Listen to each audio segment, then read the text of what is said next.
I don't believe in anything supernatural. If you hear a noise at night, it's just water in the pipes, mice in the walls, or a loose hinge. If you see something in the mirror, it's your brain misfiring. I studied computer engineering, lived alone for years, and never once felt the need to explain something with ghosts or demons. So when I agreed to move in with a stranger to split rent, it wasn't a big deal. It was just a financial decision. Rent in the city is impossible on a junior developer's salary. The ad was simple. Looking for a quiet roommate. Private room, private bathroom. No drama. I messaged him. 2 hours later, I got a reply with the address, a door code, and one sentence. Says, come in.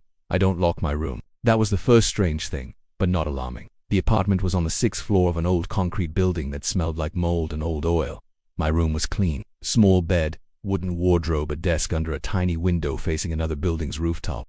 The other room, his room, was across the common area. The door was shut. I knocked once when I arrived, just to be polite. No answer. I figured he was asleep or shy. I did notice black electrical tape sealed along the bottom of his door, maybe to keep bugs out, maybe for privacy. I didn't think much of it. For the first few days, everything was normal, until the third night. That was the first time I heard the mumbling. It was soft, like someone reading under their breath, one syllable at a time, slow and steady. I couldn't catch the words. Our rooms weren't next to each other, but the walls were thin. I assumed he was studying something, maybe religious, but the sound went on for hours. I went to bed at 11, woke up at 3 to use the bathroom. He was still mumbling, same pace, same tone. The next day I sent a message, hey, I'm the new roommate. Let me know if you need anything. No reply. I left it alone. A week passed. He never left his room. I know that because I placed a small camera pointing at the front door. It's something I always do when I live with strangers. I went through the footage. No one came or went, ever. But each morning there was proof he was still alive. A cup of black coffee sitting on the kitchen counter. Sometimes a boiled egg. Sometimes a slice of burnt toast.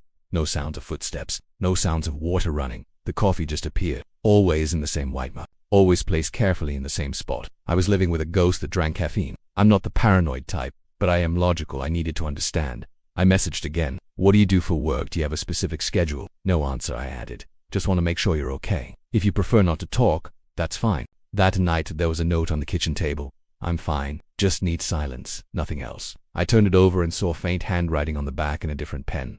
It looked old. Faded blue ink. It said, don't try to talk. It doesn't like that. My whole body went cold, even though it didn't say it said he. I started to pay closer attention. His lights were always on. Every hour of the day and night. A dull yellow glow seeping from beneath the taped-up door. I stood in the hallway once, listening. The mumbling was still there. Only now it was louder and longer. Occasionally I heard a low, dry chuckle. I knocked on the door. Waited. Heard nothing. Walked back to my room. When I passed the hallway again 5 minutes later, a fresh note was lying on the floor outside his door. I told you, don't try. I stopped sleeping. Something was wrong. Something inside that room was not normal, and I was living next to it. At some point I stopped pretending everything was fine. I stopped telling myself there was a rational explanation for the noises, for the coffee, for the fact that I had never seen his face. I began testing things. I moved the white coffee mug half an inch to the left before I went to sleep. In the morning it was back in place, filled to the brim, still steaming. One night I stayed up on the couch pretending to watch TV, but really just staring at his door, waiting. The apartment was dead silent for hours until around 2 a.m. when the mumbling began again. I crept closer and pressed my ear to the wood. It wasn't English. I'm not even sure it was a language. The rhythm was too smooth to mechanical, like a chant looped over and over without emotion.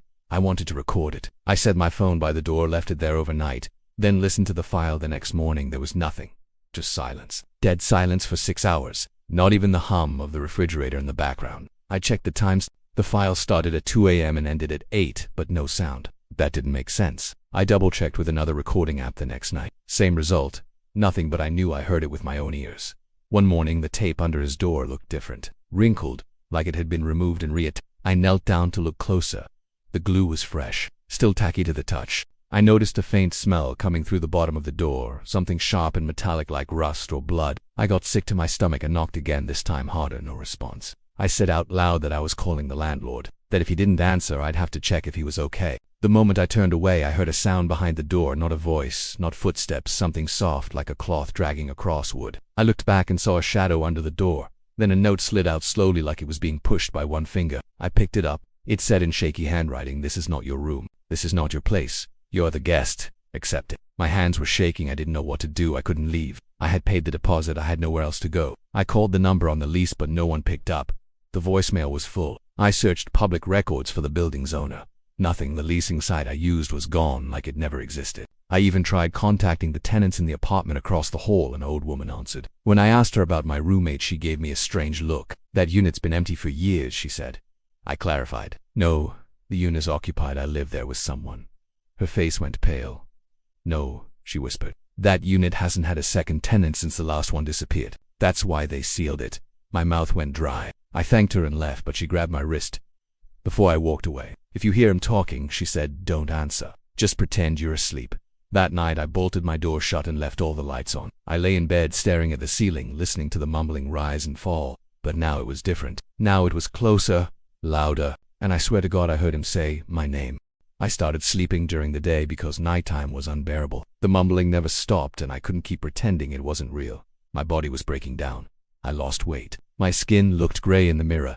My eyes always bloodshot. I tried staying with a friend, but after 2 nights he asked me to leave. He said I was talking in my sleep, whispering things that didn't sound like English. He said I laughed once for a full minute without opening my eyes. I didn't believe him until I played back his security footage. There I was sitting up at 3 a.m. staring at the wall, lips moving, eyes shut, smiling like something inside me was being pulled out.